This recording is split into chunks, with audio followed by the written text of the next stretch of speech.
El Happy Tracks Festival de Sant Pol de Mar és una cita que sembla que es quedarà fixa ja en el calendari d'actes del poble. Es va inaugurar l'any passat amb un gran èxit i enguany els organitzadors han decidit repetir l'experiència. L'essència de l'acte és reunir tot el necessari per passar una bona estona, caravanes amb menjar de procedències diverses, música per a tots els gustos, activitats infantils i paradetes amb les últimes tendències. Per si fos poc, el temps va acompanyar els 3 dies que van estar instal·lades al Parc del Litoral i l'entrada i el pàrquing eren gratuïts.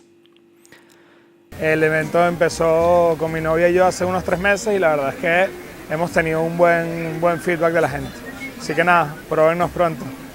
Només vaig a fires artesanes, ¿vale? Després pues, els faig jo manualment i sempre que hi ha una fira d'artesania pues, vaig.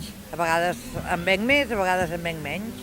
A part de Sant Va de Festa van actuar altres grups musicals. La tria va resultar molt diversa i heterogènia. El grup de blues, a Contrablues, el jazz de David Montero Trio o el grup de versions Happy Fate Band van posar el fil musical a uns dies molt agradables i amb una gran assistència per part de moltíssims veïns de Sant Pol de Mar.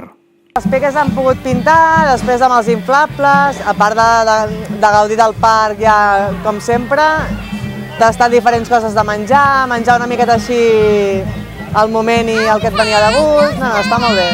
Hem baixat una miqueta a veure els food trucks i a veure sopar una miqueta per aquí, a veure l'espectacle. 3 dies plens d'activitats, bona música i menjar deliciós que tots els assistents podien compartir publicant les seves fotografies amb els hashtags oficials de l'esdeveniment.